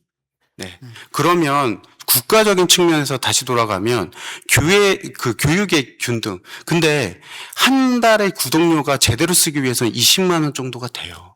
근데 그거를 교육하고 서비스를 활용하기에 청년들, 그 세그먼트를 나눌 필요는 있어요. 청년들, 근로 형태에 따른 그 임팩트, 그리고 이거를 사용함으로써 또 활용할 수 있는 능력, 이런 거에 따라서 이거를 받아들이는 게 너무 다르고 활용을 할 수 있는 환경이 다른 거예요. 그러면 국가적인 측면에서 이거를 기본 베이스로 깔아주는 프로그램이나 훈련이 필요하고, 근데 이게 또 다 오버럴하게 되면 지금 이거를 비즈니스 모델로 삼고 있는 글로벌 기업들이 죽겠죠. 한국에서. 예. 프라이싱 전략이 안 통하니까. 국가적인 교육을 해주니까. 또 그런 마찰들이 있을 거예요. 제가 봤을 때. 네. 그래서, 저는, 이 구직자 사이드 시장, 그리고 개별적으로 세그먼트를 나눠봐도 없어지는 거에 대한 네거티브가 있지 않다. 벌써 새로운 걸 창출하고 1인 기업들이 생겨나고, 그럼 국가적으로 아까 교육의 공정성, 형평성, 균등성을 주되, 또 다른 한 측에서는 1인 그 기업들을 할 수 있는 환경을 또 구축해 줘야 되는 정책적인 숙제가 생기는 거죠. 예, 그래서 그런 게 전 선순환이 되면 자본주의 안에서도 저희도 AI 역량이 개발되고 그런 친구들이 또 일자리를 만들 테고, 그게 계속적인 또 일자리를 원하는 구직자와의 선순환을 만들 수 있다고 생각합니다. 그럼 질문이 아니라 발표를 하신 거네요. 네. 시간이 없는 거. 자기 완결적인 발표를 하신 것 같아요. 답변 코멘트 하실 거 있어요? 네, 알겠습니다. 그러면 제 1, 2주제에 대한 토론은 마쳤고요. 지금 1, 2주제에 대한 토론은 사실은 그 발표자에 대한 질문 중심이었습니다. 지금 마지막 토론 세션은 토론자분들이 그 준비해 주신 토론자 어젠다 발표 시간입니다. 그런데 지금 당초 예상보다 한 10분, 15분이 좀 초과했어요. 그래서 원래 8분씩 좀 드리려고 그랬는데 5분 정도로 임팩트 있게 이제 어젠다를 좀 제시해 주시고, 여기 참석하신 분들은 오늘 포럼에서 AI 대전환에 대한 다양한 시각을 좀 얻어가시면 좋겠습니다. 예, 시작하시죠. 저기 슬라이드 띄워주시면 됩니다. 토론자분들. 예, 저는 AI 시대에 저 스스로 AI에 잘 적응하려고 여러 가지 좀 노력 좀 하고 있는데요. 얼마 전에 제가 400페이지 되는 보고서를 쓴 적이 있어요. 근데 제출할 때 그 카피킬러, 그니까 얼마나 유사도를 제출해야 돼서 유사도 검색을 했습니다. 그랬더니 5%가 나와요. 근데 그 사이트 바로 옆에 챗GPT 유사율이 있더라고요. 근데 이제 제가 보고서 내면서 무서워서 처음에 검사를 못했습니다. 왜 그러냐면 이 보고서 작성하는 과정에서 제가 챗GPT랑 뭐 AI 많이 썼거든요. 그래서 유사도 높으면 어떻게 할까? 근데 다행히 우리 학교에서 카피킬러만 내라 그러더라고요. 그래서 혹시나 하고 옆에 딱 눌러봤습니다. 그랬더니 3%가 나오는 거예요. 그래서 제가 내가 AI 이겼다. 너무나 기뻤습니다. 근데 이제 그러면서 무슨 생각을 했느냐면, 우리가 교육을 아니면 우리 미래에는 직업을 어떤 걸 갖는가라고 하면은 AI를 넘어서는 능력을 우리 사회가 요구하는 것 아닌가라는 생각이 들고요. 저는 이제 원래 실험을 했던 사람인데, 요즘에는 실험을 직접 안 합니다, 제가. 그 실험을 맡겨요, 전문 회사에. 그러면 거기서 이제 데이터를 줍니다. 그러면은 제가 이제 유전자 갖고 이제 연구를 하는데, 유전자 데이터가 뭐 기가바이트 이상 용량이거든요. 그러면 그거를 가지고 저는 AI를 돌리면 됩니다. 그거 갖고 이제 데이터 분석해서 아웃풋을 만들어서 내 관점에서, 내가 그전에 실험했던 관점에서 AI를 통해서 그 수많은 유전자를 검색해서 그 데이터를 비슷하게 나오나 확인해 봤더니 제가 평생 실험했던 생리 데이터랑 이 데이터가 너무나 일치하는 겁니다. 그래서 야 정말 이거는 유전자를 검색하나 내가 정말 힘들어서 이거 닦아가면서 B컷 닦아가면서 실험하는 거나 같은 결과를 얻을 수 있구나라는 거에 AI의 정확성에 대해서 제가 이제 좀 더 확신을 하게 됐습니다. 그러면서 제가 오늘 드리고 싶은 말씀은 AI 시대에 맞춰서 어떻게 전환을 할 거냐. 슬라이드가 이쪽으로 가 있네요. 여기에 보이는 줄 알았는데 앞에는 안 보여서.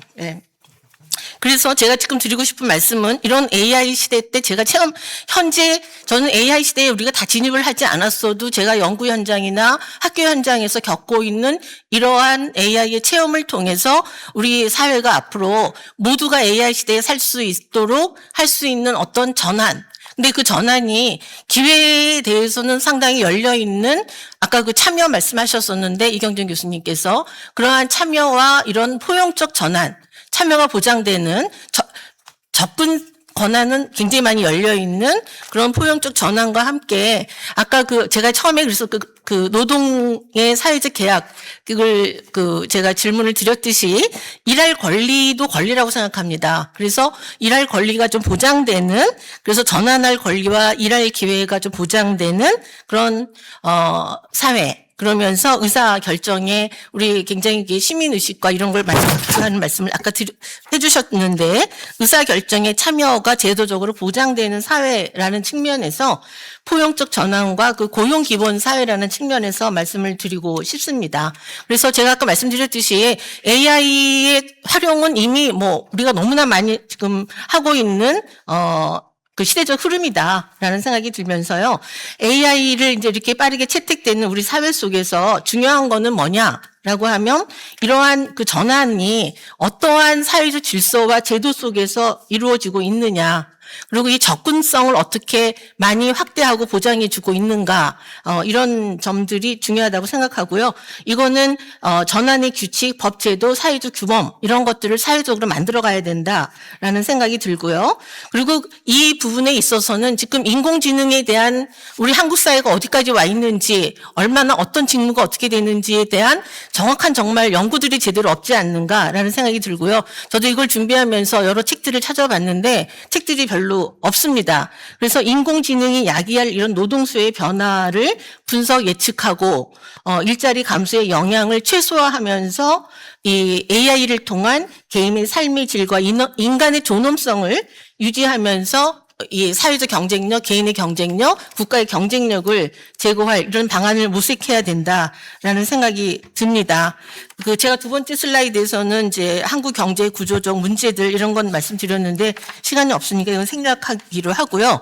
지금 AI 시대의 그 도전은 아까 이제 많이들 말씀하신 것처럼 이 숙련직 이것도 사라지지만 지금 변호사 사회나 이런 곳에서 제가 눌러야 되는 거네요. 부분에서 전문직도 많이 일자리가 없어진다라고 하는 이런 사회 속에서 지금 또 피지컬 AI를 이야기하고 있습니다. 사실 우리 한국은 이 제조업 강국이기도 하지만 이 제조업에 있어서 그 산업 로봇이 보급된 비율이 세계 1위입니다. 이런 국가에서는 아마 제일 주목하고 있는 게 피지컬 AI로의 전환을 세계에서 우리를 주목하고 있고 그런 차원에서 이 피지컬 AI의 확산의 문제, 그럴 때 일자리 재편 문제와 노동 격차의 문제, 이것도 이제 우리나라에게 도전이다라는 생각이 들고요. 이런 과정에서 이제 아까 질문 드렸던 것이 이 재화가 될 수 있는 부분이 어떤 거냐, 인간의 활동 중에서 그런 것처럼 이 기술 성과 지표가 뭐가 될 것이냐, 이런 문제들이 이제 새로운 도전에 있다고 생각합니다. 그러면서 저는 그 차원에서 제가 이제 강조하고 싶은 건 이 전환을 할 때 있어서 어떠한 전환을 하느냐에서 공정한 전환을 말씀드리고 싶습니다. 그게 공정한 전환, 기후 위기에서는 이제 공정한 전환을 말하고 있는데요. ILO나 이런 곳에서도 사회적 대화, 양질의 일자리와 취약계층 보호의 공정한 전환을 강조하고 있고요. 유엔 기후변화 협약에서는 기후 측면에서 공정한 전환을 강조하고 있는데 이 기술 변화 시대에서는 이것을 저는 이제 이 포용적 전환이라는 말로 대체하고 싶습니다. 이런 전환의 이런 의미는 OECD나 EU에서도 강조하고 있고요. EU에서는 특히 과학기술의 그 R&D 프로그램을 할 때 호리즌 유럽이라는 프로그램이 있는데 여기에서는 특히 이 R&D로 있어서 일자리를 새로운 일자리 고용 창출과 일자리 변화를 어떻게 가져올 것이냐를 평가의 지표로 넣고 있습니다. 우리나라는 아직 이런 지표는 쓰지 않고 있는데요. 이렇게 해서 지금 국제 기준에서도 AI 전환에 대비해서 양극화형 성장이 될 것을 우려해서 이러한 신중한 지표들을 넣고 있습니다. 그래서 이러한 국제적 흐름이 그 포용적인 AI 전환의 전략을 제시한다라는 생각을 하고요. 어떻게 보면은 기술 발전의 혜택이 사회 전반에 그래서 이렇게 함께 나누는 구조로 어떻게 가져갈 것이냐. 이게 첫 단계이기 때문에 전부 다 고민하는 문제라고 생각을 합니다. 그래서 저는 이제 그래서 세 가지의 권리를 제도화하자라고 주장하고 싶은데요. 지금 전환을 이야기하고 있는데 전환과 전환에 맞춘 훈련, 재배치, 사회적 일자리, 참여권 이런 부분의 사회적 계약. 아까 처음 서 교수님께서 사회적 계약 하셔서 저도 사회적 계약의 모델로 만들어 봤습니다. 그래서 전환권. 어떻게 전환을 할 거냐. 사회가 전환이 되면 거기에 재훈련과 직무 재설계 등, 이런 부분은 어떻게 권한을 갖는 그런 구조를 만들어 가느냐라고 하고요. 그리고 저는 두 번째로는 누구나 삶의 가치로서 자기 보람을 갖는 것에서는 아까 뭐 행동이냐, 행위냐, 유희냐, 뭐 이런 노동이냐, 이런 것들을 언급을 한 바가 있었는데 사회가 일할 기회를 얼마나 보장해 주느냐, 내가 일하고 싶을 때 일할 수 있는 사회적 구조이냐라는 일할 의사가 나 능력이 있으면 이게 연결돼야 된다. 고용으로. 그리고 사회적 일자리가 보장된다든지 이런 부분을 강조하고 싶습니다. 그래서 고용권을 두 번째로 집어넣고요. 그리고 이제 세 번째로는 참여권을 제시를 했습니다. 그래서 이 AI가 도입되는 아까 현대 자동차에서 이 AI 로봇을 투입하느냐의 문제를 떠나서 우리 전체 사회가 어떻게 AI 도입을 하면서 어떻게 방향으로 진행되어 가는가에 대해서 사회적 대화와 사회의 모습은 그려주고 비전을 제시해주고 그 모습 알려줘야 된다라는 생각이 들고요. 지금 한국 사회에서는 모든 분야의 AI가 지금 범람하는 이런 시대에 살고 있는데 AI 도입은 분명히 중요하지만 그런 미래 사회의 모습을 제시해주는 것 그리고 참여할 수 있는 목소리를 낼 수 있는 그런 권리를 주는 것 그리고 또한 이런 것에 특히 중요한 거는 저는 참여권에 동반 전환을 집어넣고 싶습니다. 그래서 함께 전환하는 동반 전환 거버넌스를 만들어 주는 것 이것들이 중요하다고 생각을 했습니다. 그래서 세 가지를 강조했고요. 그러면서 기업의 성장이나 산업 전환은 포용사회라는 기반 위에서 이루어져야 된다고 생각하고요. 이런 아까 그 권한을 논의하기 위해서 제한되는 성장이 아니라 기업 성장과 사회 전환은 기술의 그 속도와 이런 부분을 가로막는 수준은 되어서는 안 된다라는 생각이고요. 그래서 사회적 기반에서는 이런 3대 권리를 아까 앞에서 말씀드린 제도화하되 그런 것을 받아들여 줄 수 있는 기본사회 포용사회와 사회적 기반으로는 그리고 두 번째로는 기업 성장과 사회 전환이 이 생산성 향상과 산업 고도화, 기업의 구조 전환, 경쟁력 향상 부분과 맥을 같이 해야 된다라는 생각이고요. 세 번째로는 이것과 함께 사회적 성과가 전환 기회가 확대되면서 고용 안정과 같이 공유하는 그런 것과 함께 저는 제가 아까 이제 여수산단 옆에서 학교가 있다라고 말씀드렸듯이 우리나라는 이 일렬 구조로 이 대기업과 협력 기업들이 일렬로 나열되어 있는 구조 속에서 이 중소기업들이 거기 협력 기업들로 1차 벤더, 2차 벤더 뭐 이런 식으로 많이 끼어 들어가 있는데 대기업은 전환하는데 성공할지라도 1차 벤더, 2차 벤더 쭉 밑에 연계된 그 협력 기업들의 전환에 대해서는 상당히 소홀한 감이 있는데 이 그 AI 전환에 있어서도 마찬가지로 지금 취급받고 있는 것은 아닌가 분위기가. 그래서 협력 기업의 성과까지 확산할 수 있는 그런 것. 그리고 지금 이제 지역 소멸을 언급하고 있는 사회가 됐는데요. 지역과 함께하는 이런 AI 전환, 산업 전환, 산업 발전, 그리고 성장 성과의 사회적 공유 이런 것들을 제도와 질서 속에서 포용적으로 담아야 된다라는 생각을 하고요. 그리고 세 번째로는 이제 일자리를 나누는 것이 필요하다. 이 일자리를 나누는 데 있어서는 생산성 향상을 나누는 것, 그리고 이제 그러기 때문에 아까 첫 번째 발제에서 행동의 가치를 어떻게 재화로 평가하느냐가 굉장히 중요한 것 같습니다. 그래서 일자리의 생산성을 어떻게 볼 것이냐. 그래서 노동시간의 문제, 고용유지의 문제, 그리고 업종별 어떤 이제 이 가치를 전환하는 것과 함께 노동시간을 어떻게 나눌 수 있느냐라는 문제. 그 노동시간의 문제가 결국 신규 고용의 기회를 제공하는 것과 연결된다라는 생각이 들고요. 그리고 이런 것을 사회적 합의를 통해서 그 대화와 이런 걸 논의할 수 있는 거버넌스가 우리 사회에 있어야 되고, 그리고 이런기 위해서는 뭐 노사정이랑 노사정 지역 이런 것들의 협의체 이런 것들이 중요하다. 그래서 이런 거를 논의할 수 있는 논의 구조, 그리고 정부가 이거를 관리할 수 있는 거버넌스 이런 것들이 필요하고, 그래서 일자리 나누기하고 사회적 대화를 통해서 AI 전환의 충격을 완화하면서 그 포용적 전환이 일어나는 이런 제도적 통로가 있으면 좋겠다라고 하고, 거기에 맞춰서 제가 뭐 한국형 모델을 나름대로 제시해 봤습니다. 그래서 지역 산업 노동이 함께하는 그 거버넌스를 구축하는데 전환권을 보장하는 그런 인프라의 권리화, 그래서 여러 가지를 열거를 했었고요.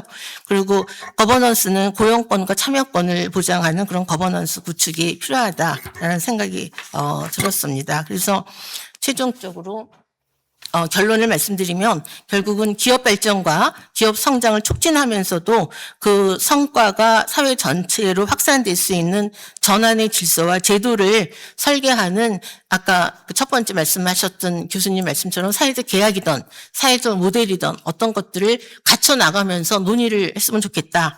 그런 속에서 뭐 기본소득이나 기본고용이라든지 이런 다양한 주제들이 우리 사회에서 좀 논의가 확장되어서 나가면서 기업의 성장을 가속화시키고, 기술은 기술의 성장을 가속화시키고, 이런 것을 이렇게 합칠 수 있는 그런 시대로 가야 된다라고 생각하고요. 그런 성과가 사회 전체로 확산되면서 공정하고 포용적이고 지속 가능한 그런 전환 질서를 만들어 갔으면 좋겠다라는 생각이 듭니다. 그래서 바람직한 전환 질서를 만드는 게 우리의 목표이지 않을까 이런 생각이 들었고요. 이것으로 결론을 맺겠습니다. 네, 감사합니다. 네. 됐는지 모르겠습니다. 시간이 좀 사실 많이 흘렀는데요. 할 수 없습니다. 이제 4분 내로 발표해 주시죠. 4분 내로. 예, 말씀 잘 들었고요. 우리가 과거에 이제 제조업 시대에서 계속 우리가 자동화가 많이 이루어졌어요. 엄청나게 자동화가 이루어졌는데 일자리가 안 줄었죠. 계속 경제활동 인구가 계속 늘어난 이유가 뭔지 아십니까? 이게 자동화가 엄청 됐음에도 불구하고, 예, 현대자동차 가면은 다 공장 자동화 벌써 다 돼 있어요. 뭐 로봇이라든가. 우리나라 산업 규모가 엄청나게 성장을 했어요. 그거를 커버할 정도로. 제가 이제 바람이 있다면 AI 시대에 반드시 분명히 아마 일자리는 줄어들 겁니다. 근데 그거를 커버하는 방법은 우리나라 전체가 힘 모아서 경제 규모 자체를 세계 최고로 올리는 거 외에는 방법이 없다는 거죠. 그렇게 되면 AI를 통한 자동화가 되고, 그걸 통해서 일자리가 감소하는 거를 커버할 수 있는 게 다 될 수 있다는 거죠.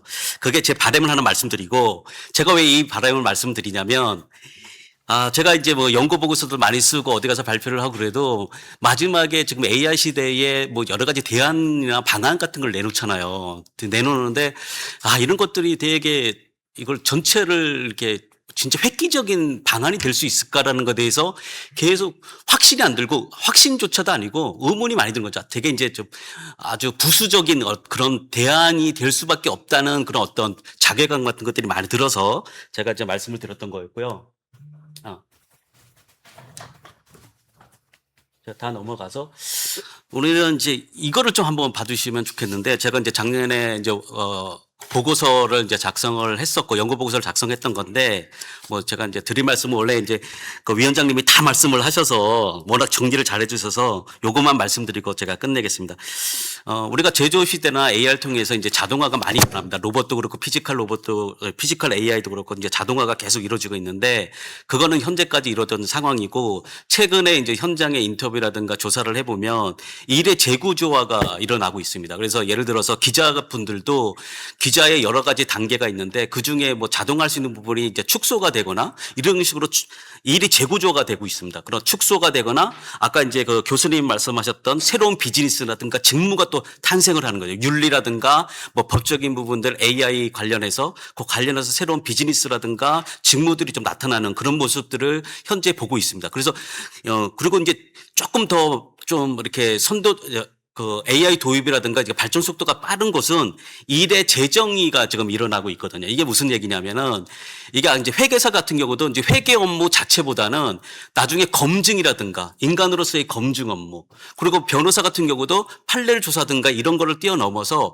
이제는 그 클라이언트하고 뭐 상담을 더 잘해주는 사람, 기자분들도 글을 잘 쓰는 것도 중요하겠지만 그런 기자들의 반복적인 글 작업보다는 사회 문제를 얼마나 더 포착할 수 있는 능력 이런 식으로 일의 재구조화가 일어난다는 거죠. 제가 이 말씀을 왜 드리냐면 여기서 우리가 일자리의 전환 이런 전환을 필요한 어떤 역량이 필요한지, 그다음에 새로운 비즈니스는 뭔지, 새로운 직무는 뭔지, 이걸 통해서 새로운 일자리를 어떻게 창출할 수 있는지, 이런 부분들을 우리가 포착해낼 수 있다는 거죠. 그래서 또 하나는 이런 과정을 통해서 근로자 개인뿐만 아니고 특히 중소기업 이하에서의 시급한 이제 변화들이 일어나고 있습니다. 이제 너무 자세히 이야기하면 시간이 많이 걸려서 그래서 고용 서비스 부분도 근로자 개인에 대한 이제 앞으로 더 복합적인 종합적인 서비스가 취업 발전에 머무르는 게 아니고 더 복합적인 서비스가 들어가야 될 것이고 중소기업이라든가 기업 대상으로도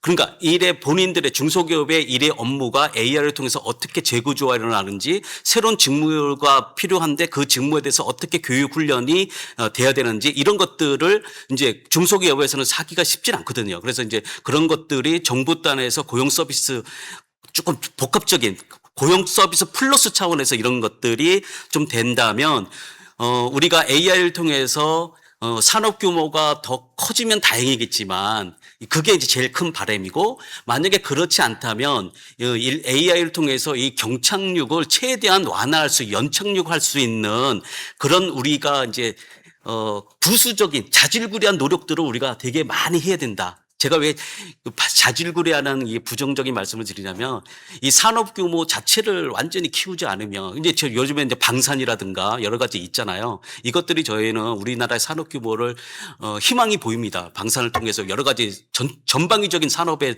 어떤 기술 발전, 성장이 일어나고 있잖아요. 그렇다면은 AI를 통한 부정적 요인을 많이 커버하지 않을까. 요거를 이상을 말씀드리겠습니다. 네, 감사합니다. 센터장님. 요거 주시죠.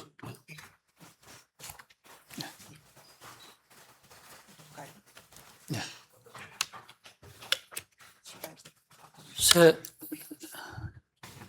새 자료 띄워주시죠. 앞서서 너무 많은 어떻게 보면 중복되는 내용이 있어서 저도 아주 많이 스킵을 하고 마지막 부분만 좀 말씀을 드리도록 하겠습니다. 저희가 일자리 미스매치라는 분야의 워딩을 이제 익숙하신 분도 계시고 사실 일자리 미스매치가 낯선신 분도 있으실 겁니다. 그런데 제가 2.0이라고 이제 구조를 잡은 이유는 지금 어떻게 넘어가지라도 네. 이걸로 누르시는 것 같은데. 안 넘어갈 거. 예. 위에 거 예. 넘어갔어요?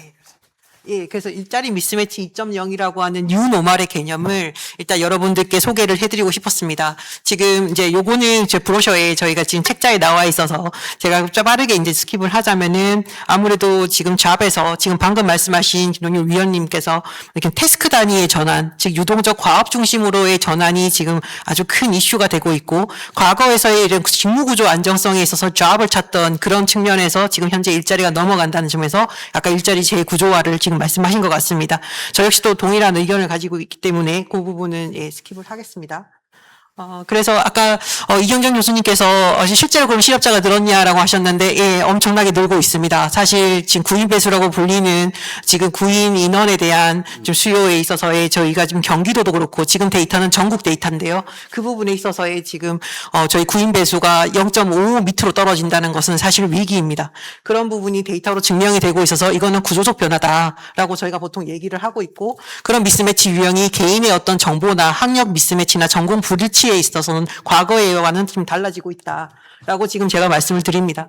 그리고 태스크 단위에서의 지금 앞서 지금 발표해 주셨던 부분에 있어서의 내용을 살짝 예시로만 들면은 결국 이러한 형태입니다.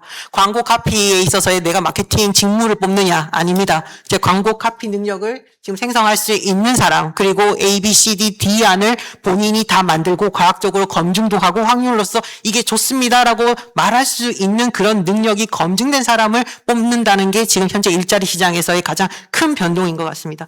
그래서 그 부분에 있어서의 저희가 느끼는 가장 위기감은 바로 CES 2026의 반격이었죠. 피지컬 AI라고 제가 계속 말씀을 드리는 그러한 단계를 제어 나름대로는 1단계, 2단계, 3단계, 4단계, 5단계로 했을 때 과거 1, 2단계는 여러분들이 아시는 별로 일자리 시장에서 위기감을 못 느꼈습니다.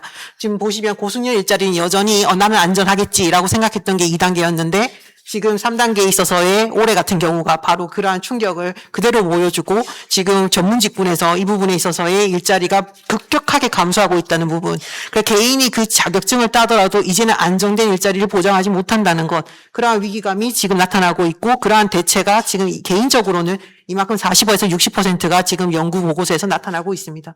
그러한 4, 5단계에 있어서의 이제 근미래라고 제가 아까 좀 말씀드렸지만 그런 POC 전쟁이 지금 일어날 것 같습니다. 결국 투자 대비했던 거를 지금 증명을 이제 개념화해서 저희는 지금 다크팩토리, 지금 한국에서 지금 물류단지에 다 들어와 있습니다.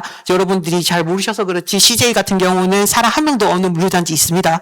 그러한 현상이 24시간 가동에 있어서 지금 개념 증명을 현장에서 마련하고 있고 그것을 ROI로 지금 뽑고 있는 것이 지금 기업입니다. 그러한 제조업에 있어서의 인력이 지금 결국에는 갈 곳이 어디냐라고 했을 때 내가 그래도 돌봄, 사람의 영역으로 가야지라고 생각했는데 또 이 시장은 웬걸 피지컬 AI가 이제 돌봄 영역으로 들어온다고 합니다.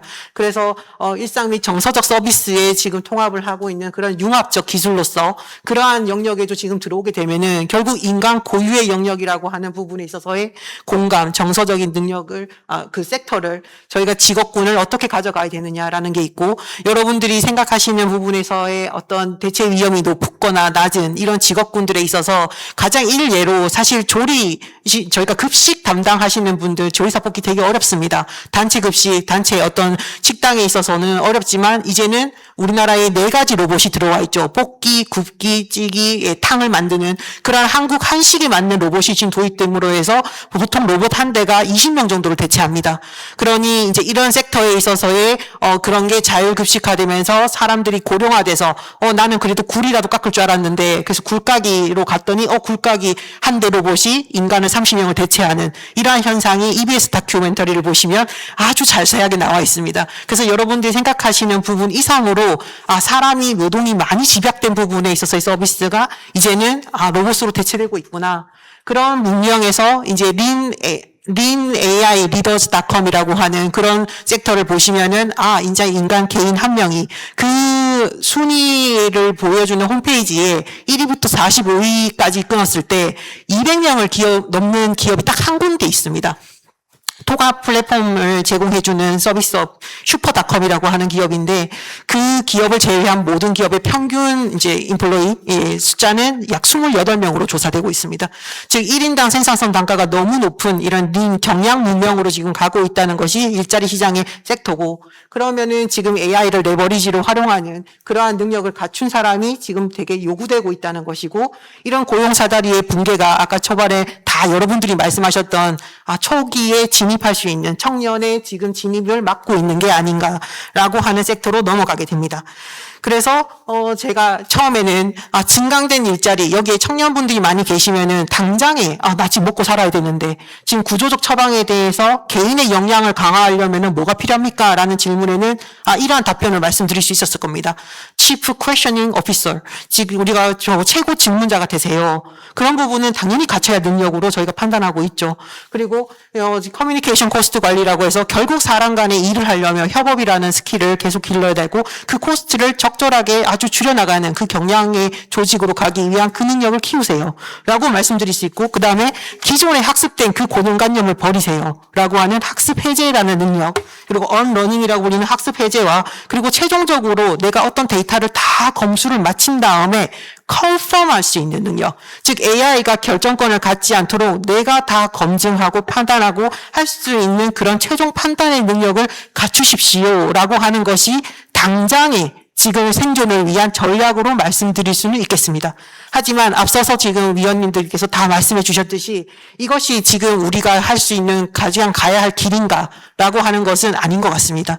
즉 디폴트로서 아까 앞선 능력을 다 갖추고 내가 그걸 활용을 하고 내 능력을 좀 더 고도화시키는 데는 활용할 수 있겠지만 결국 AI는 내가 같이 가야 할 미래인 거고 그러려면 내가 갈아타기를 하든 올라타기를 하든 그러한 능력을 갖춰 나가야 되는데 그 부분에 있는 섹터를 잘 자기가 골라낼 수 있는 능력도 사실 필요한 거죠. 그거를 그러면 국가가 구조적으로 사실 기업이 지금 만들어줘야 된다라는 것이 이제 저와 지금 앞서서 말씀하셨던 부분의 대전환점이라고 하는 그런 부분이 아주 동일한 어떤 의견인 것 같습니다. 그래서 기업과 교육의 구조적 전환이라고 하는 부분에 있어서의 이제 시간을 어느 정도는 할애를 해주셔야 된다는 겁니다. 직업훈련을 받을 수 있도록 기업에서도 사실 당장의 이익에 급급하지 말고 즉 생산성이 올랐으면 그거에 있어서의 시간을 이제는 좀 할애를 해주는 그리고 그것에 대한 투자를 지속적으로 해서 이 산업이 무너지지 않는 만큼 즉 산업의 생태계가 유지하면서도 사람들이 더 고도화되고 발전할 수 있도록 그런 기업의 교육의 지금 전환이 시프트가 이제 이루어져야 되고 그런 교육 역시도 사실상 이루어져야 되는데 여기에 지금 아까 말씀하셨듯이 교육 관계자분들이 좀 많이 안 계신 것 같아요. 근데 사실 교육이라고 하는 게 우리나라는 사실 7개년 종합 계획을 늘 발표를 하면서 진행하고 있는데 저는 사실 그 부분에 있어서 개인적으로 매우 불만이 높은 사람으로서 앞으로 AI의 어떤 이경련 교수님께서 말씀하셨지만 AI를 잘 활용할 수 있는 능력을 갖추는 거는 탄탄한 어떤 교육적 가치 위에 서는 거기 때문에 그 부분에 있어서의 저희가 사회적으로 전문가분들과 아주 지난한 어떤 토론 과정을 거치면서도 사실 교육계 일선에서 있는 선생님들의 자율권을 매우 높여서 그분들이 어떻게 지금 자라나는 아이들에게 그런 교육을 진행할 수 있을지에 대한 그분들 자체의 교육도 같이 이루어져야 된다고 저는 생각을 합니다. 그래서 자기주도적 학습과 프로젝트 기반의 역량은 당연히 필수인 거고요. 그 이상의 것을 이제 도덕적 국가의 관점에서 국가 전략으로 키워나가야 된다는 것이 저의 바람이고 또 경기도라는 저는 지자체 단위에서 이 정책을 설계하는 입장에서 그런 부분을 마련하고자 지금 노력하고 있습니다. 그래서 청년 고용에 있어서의 청년들이 사실 일을 해봐야지 그 일의 부족한 점과 그리고 본인의 창의성도 확장될 수 있는 기회를 가진다고 생각합니다. 즉 기회를 가지기 위해서라도 저희가 보통 유럽의 어떤 한 국가들은 사실 의대를 뽑기로 보내지 않습니까? 그래서 추첨제로 진행하는 곳들이 많습니다. 즉 청년들에게 고용의 보조를 해주려면은 그 청년들의 일정한 능력을 이상 갖춘 풀을 구성하고 그분들에게는 중견이 됐든 중소가 되었든 즉 풀을 형성한 그 풀 내에서는 그냥 뽑기로 진행을 하셔서 그분들에게 어떤 일 경험을 계속 마련해 주고 그 일 경험을 쌓는 그런 시드를 저희는 계속적으로 지속해서 제공할 필요가 있다고 생각합니다. 그래서 그런 청년 고용에 있어서의 보조금을 확충한다는 저 표현은 결국 그러한 기회를 제공하는 기업체나 공공의 섹터에 어떤 보조금을 준다는 것이지, 하지만 일 경험이라는 것은 정말 뗄래야 뗄 수 없는 사회적 자산이고 그 개인에 있어서도 큰 도움이 되는 시드 머니가 되는 형태라서 그런 부분을 저는 강조하고 싶었습니다. 그래서 앞서서 지금 박 위원장님께서 되게 큰 거시적인 내용을 말씀하셨다면은 저는 조금 더 좀 세분화된 마이크로적인 측면에서 우리가 어떠한 기회를 줄 수 있고 어떠한 제도적 장비를 해야 되면서, 그리고 앞서 지금 이미 중장년으로 가 계신 분들은 본인의 어떤 전문성을 살리는 고도화된 그런 직무에 있어서의 AI를 활용할 수 있는 능력, 그런 부분을 갖춘다면은 저희가 바라는 어떤 AI 산업에 있어서의 전략적 전환이 이루어지지 않을까 생각합니다. 네, 감사합니다. 이상입니다. 예, 본부장님 오래 기다리셨는데, 예, 짧게. 저희 최근 회사에서도 금요일 오후 5시가 넘으면 업무짓을 하지 않거든요. 그래서 제가 최대한 2분 안에 끝내보겠습니다. 네. 발표 자료를 보면서 말씀드릴 건 아니고요. 일단은 아까 말씀드린 것처럼 공고수 지수는 7개년 동안 크게 이제 변동은 없었어요. 정체 구간이고, 오히려 지원자 수 지수가 계속 리니어로 오르고 있습니다. 그럼 앞단에 아까 말씀드렸던 그 2개년 동안의 그 AI를 중심으로 키워드가 반영된 공고가 67% 정도 증가를 했고요. 그래서 이런 걸 보면은 사실 구인자 관점에서는 판단 비용이 되게 올라가고, 그리고 구직자 관점에서는 경쟁이 되게 치열해진 상황이거든요. 근데 왜 지원자 수가 계속 증가하냐라고 하면은 앞단에 말씀 주신 것처럼 지금 직무 체계가 많이 변하고 있습니다. 예를 들어서 마케터가 개발까지 하고 있고요. 플랫폼 회사에서 10명에서 하나의 서비스를 만들기 위해서 2주 단위의 애자일 조직에서 스프린트를 돌리고 있거든요. 지금은 2명에서 1일 단위로 계속 서비스를 MVP 방식으로 릴리즈를 하고 있고요. 그런 형태의 숨이 작아지니까 계속적으로 이런 지원자 수에 대한 부분이 리니어로 계속 커지는 겁니다. 왜냐하면 직무가 통합되고 새로운 직무가 생기고 그런 사람들을 또 기업에서는 요구를 하고 있거든요. 그런 부분 좀 말씀드리고 싶었고, 저희 그 웍스피어 같은 경우는 저희도 되게 챌린저블해요. 왜냐하면은 B2B 그 구인자 관점에서의 또 AI 에이전트를 만들어야 되고, B2C 구직자 관점에서의 AI 에이전트를 만들고 있어요. 그리고 작년에 저희가 자플래닛, 기업 정보와 구직자들의 리뷰가 있는 자플래닛을 인수했거든요. 왜 그랬냐면 아까 말씀드린 것처럼 AI 에이전트는 어쨌든 그런 데이터, 텍스트 기반의 데이터든 여러 데이터들을 저희가 컨텍스트 기반으로, 맥락 기반으로 구직자를 판단하고 있습니다. 그래서 구직자가 가지고 있는 여러 가지 의견, 리뷰, 그리고 그 사람과 관련된 역량평가, 그리고 지원자 이력서에 나오는 여러 가지 정보들, 그리고 그 사람이 그간의 지원 이력들, 플랫폼에 들어왔을 때 행동 데이터, 이런 여러 가지를 맥락적으로 저희가 판단하고 그 사람한테 가장 적합한 공고를 매칭을 해줍니다. 또는 B2B 구인자들한테 너희 회사는 맥락적으로 이런 사람을 원하니까 너희 회사는 이런 사람이 합격률이 높고 라이펄슨이야 라는 걸 또 제안하기도 합니다. 그래서 이제 플랫폼은 구직자가 들어와서 검색을 해서 본인이 찾는 게 아니라 오히려 채용 플랫폼 회사가 구직자 또는 구인자들한테, 구직자한테는 본인한테 맞는 맥락적으로 더 합격률이 높은 회사나 공고를 추천해 주고요. 구인자들한테는 오히려 더 라이펄슨을 추천해 줄 수 있고 그런 풀링을 해줄 수 있는 AI 에이전트가 채용 플랫폼에서 이제 계속적으로 저희 회사 같은 경우도 이제 상반기 내에 그 AI 에이전트를 출시할 예정이 있고요. 그리고 마지막으로 좀 말씀드리고 싶은 거는 AX 시대 인재상은 뭐 아까 쭉 말씀드렸던 부분인 것 같아요. AI를 일단 활용할 줄 아는 인재가 첫 번째고, 그리고 두 번째는 직무의 대통합이나 아니면 새로운 직무가 생겨나고 있는데 본인이 어떤 직무에 심화시켰다고 해서 그 직무를 이제 계속 고집하는 거는 이 시대에 맞지 않습니다. 그래서 본인이 어느 직무로도 갈 수 있는 그런 유연성. 그리고 세 번째는 어쨌든 AI 툴을 잘 활용하더라도 내가 맡고 있는 직무 또는 아젠다에 대한 경험이 있어야 되거든요. 그래야 내 워크플로우 안에서 어떤 부분이 문제가 있고 그거를 문제를 정의하고 그거를 설계하면서 효율을 높이는 걸 AI 툴을 활용해서 판단이나 여러 조언을 듣고 결국 이 사람이 또 판단의 퀄리티를 높이기 위해서 의사결정을 한단 말이죠. 그러면 앞단으로 다시 돌아가면 문제를 정의할 줄 아는 사람이 돼야 됩니다. 네, 그래서 툴만 잘 사용한다고 문제를 정의할 수는 없거든요. 그래서 그런 측면에서 이제 세 가지 인재상을 말씀드렸고요. 다시 이제 종합을 해볼게요. 이제 마지막입니다. 지금은 일자리가 줄어드는 게 아니라 사실 일자리 구조가 재편되고 있고, 두 번째는 지원 기반의 채용에서 지금 제한 기반의 채용으로 전체적으로 채용 플랫폼이 이동하고 있습니다. 여기서 구인자 구직자들은 이런 경험들이 이제 쌓이실 거고요. 세 번째는 결국은 계속 얘기한 것처럼 경쟁력은 기술보다 사람의 역량입니다. 문제를 정의할 줄 알고 그 판단의 퀄리티를 높이기 위해서 의사결정을 제대로 할 줄 아는 역량이 필요한 것 같습니다. 네, 이상입니다. 예, 감사합니다. 제가, 아무리 바빠도 그래도 일이랑 마무리가 중요하잖아요. 한 30초만 얘기하고 마무리하겠습니다. 일단 토론자분들이 다 열정적으로 발표해 주셔서 감사드리고, 제가 사전에 토론자 발표 자료를 봤을 때 다양한 팩트, 관점, 인사이트가 많았습니다. 충분히 발표를 못 하신 것 같아가지고 상당히 안타깝습니다. 하지만 그럼에도 불구하고 오늘 포럼의 어떤 목표가 AI 대전환 시대에 어떤 본질적인 질문이 있지 않습니까?